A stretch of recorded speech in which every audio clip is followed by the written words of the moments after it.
Hi Soul Fam, happy Tuesday. This is the energy forecast for this week.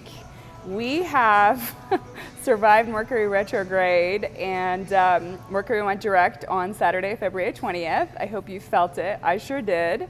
So now it is safe in the post-shadow period, as long as you read the fine print, to sign contracts and do your thing and move forward with your home buying purchases or marriages or contracts or whatever it is, and to travel. And communication still light, because Mercury does affect communication. So we're still kind of noticing that, because Mercury was retrograde in Aquarius, which is an air sign. So people were forgetting to, reply to emails or leave their messages unread, things like that. So just be careful with that. Just make sure that any important things that you're taking care of and you're responding to people, texting people back, stuff like that, because not everyone is as forgiving as I am. So just make sure that you're not leaving any important people out and you've got your communication back on point. The post-shadow period will affect us until March 13th, so we could still kind of move, but Mercury is still, like I said, it went direct Saturday, but it's still not in full movement until the 13th of March. And this all started January 15th. So with these Mercury retrogrades, this year we're having 3. We're having another one kind of around my birthday, end of May, and then we're having another one end of September. So these, Mercury retrogrades happen, 3 or 4 times a year, and it's just a time for self-reflection, of going back and revisiting things, maybe correcting past mistakes, and going internally and things like that. So it's not necessarily a bad thing, but it definitely is a totally different vibe than the rest of the year. So just kind of keep that in mind. But yeah, I mean, it's not only 3 weeks. It affects you 3 weeks prior and 2 weeks prior, I should say, and 2 weeks post. So it's literally ends up being almost 6 weeks. Actually, wait a second. So 3 and then plus 4, that's 7 weeks actually. So anyhow, so hang in there. Last week was super, super intense. Just because we still have, Mercury, and we have Mercury, we have Jupiter, and we have Saturn all in Aquarius. This has been going on, and they're in opposition to Uranus, right? So just to recap, Saturn's like, status quo, kind of like the old man energy, fear, limitation, responsibility that was ruling 2020. This year we're being ruled by Aquarius energies, which is very innovative, future thinking, that kind of thing. And so last week had us thinking about our decisions and things that we want to change in our life and how it's going to affect future generations to come.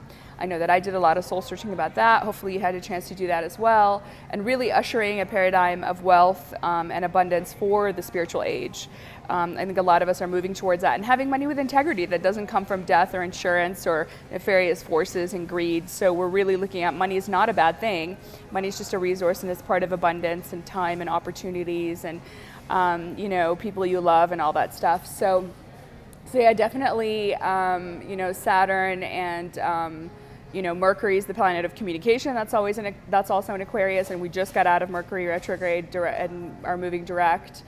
And then we have Jupiter, which is the planet of expansion and good luck. But if it's, in that kind of cluster with those ones, is trying to push us to make changes. And we've been trying to make changes since December.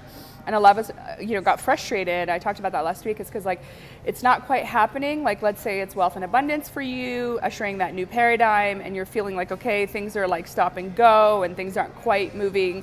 If you want to buy a new business or create a business venture or partnership, it's just like, it's felt like it's kind of like we're trying to usher in this new age, but we've had resistance and blocks and challenges and all that stuff. So this is all part of the course, guys. Just keep moving forward. Things are going to get better in March. I talked about this really great March energies. So basically all those planets in Aquarius, so Saturn, Jupiter, and Mercury in Aquarius, are literally in opposition to Uranus. Uranus is the planet of change and unpredictability, good and bad surprises, So yeah, we're just kind of being pushed to change, but we don't have all the pieces of the puzzle.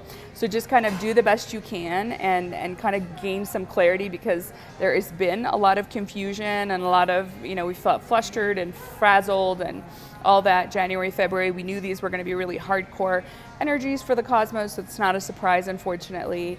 So essentially, the good news is that Uranus is positively aspecting the moon in Virgo. So we have a full moon in Virgo happening this Saturday, February 27th. So this is very good, because all those negative aspects, from those planets opposing Uranus are now, Uranus is positively aspecting the moon. So we have this really great energy this week that if you do want to push some changes into place, you can do that much more smoothly and much more easier. So this is a really good week to do that. And what's really fun is I'm so excited because, I'm like big on Venus and beauty and all that. And I think I mentioned a lot of us were having a hard time in January feeling beautiful and connecting with the Venus energy, because it was in Aquarius. And in Aquarius, it's kind of friendly but detached. And so it's not really a good time to like make those deep connections with people. It's almost like friend zone energy. So if you've met new people in your life, Mercury Retrograde is not a good time to meet new people if you want to date them. There's a lot of miscommunication. It usually doesn't end up going well. And then on top of it, you had this friend zone energy, which kind of interfered with the romance aspect. Well, I have some good news, because Venus is now exalted in Pisces, a sign that it loves, and exalted means that it's positively aspected. And so it's like a time to, for creativity and sensual pleasures and, material pleasures. And so it's like, Virgo is a feminine sign, so is Pisces.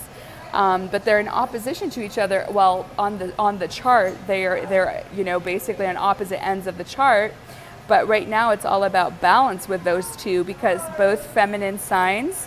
But like Virgo is an earth sign. It's very practical, right? But also not only practical, but a little bit stingy. And so I've noticed also in the collective, there's been energies of us feeling like, last month we're like, oh, we're worthy of everything and we're worth it. And then this month we're feeling a little bit like, oh gosh, well, we don't want to go too crazy with the spending.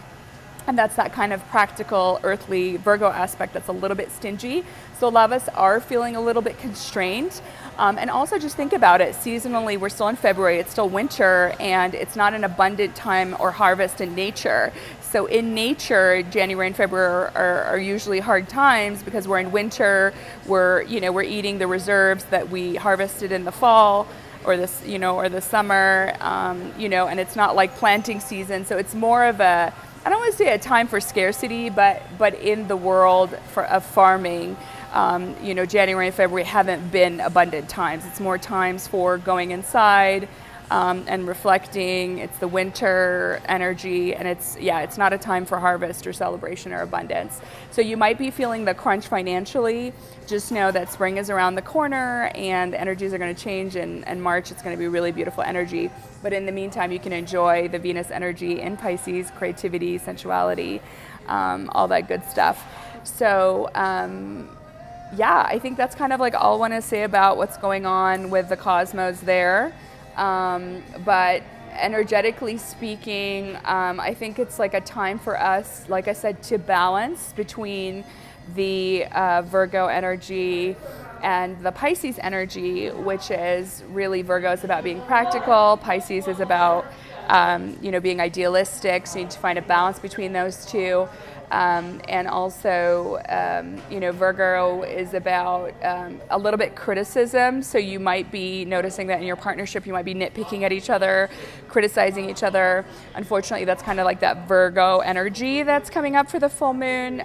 So you need to temper that with acceptance and understanding, which is more Piscean, things like that. So I hope you found this helpful. I feel like my invitation to you right now is to go back and actually start to like re-examine different things that were disclosed in the media in the past. And so what I've been doing is I have this fun little DVD collection of all these movies from the 90s and 80s and 2000s. And I've been going back and watching movies to see what Hollywood was disclosing to us. And if you look at V for Vendetta, it actually predicts that there's a virus where there's going to be lockdowns and curfews in 2020, which is interesting. And that movie came out in 2005. And then you look at The Matrix, it's not a movie, it's a documentary. And then you look at Contagion, which is so apt for our time because we used to think, oh, this is just a movie, but look at what happened with the spread of coronavirus. So I really invite you to kind of start going back in time and looking at all these movies and kind of looking at the disclosure that was disclosed to us, because sometimes that's the way that they disclose what they're going to do in the agenda of the future.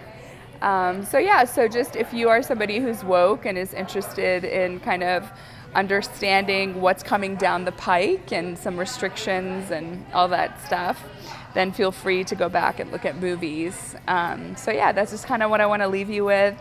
Rena with InsideJobHealing.com. Please share this video, follow, subscribe, check out my YouTube channel, Rena Inside Job Healing, and my website, InsideJobHealing.com. I'm getting ready to do another launch of the Lifestyle Reset and Thrive Awakened Blueprint Living digital course in March. So be on the lookout for that. And I am currently accepting very selective few one-on-one clients for my energy healing practice and trauma release. So if you're interested in that and taking yourself to the next level and being the best version of yourself, hit me up. Love you guys.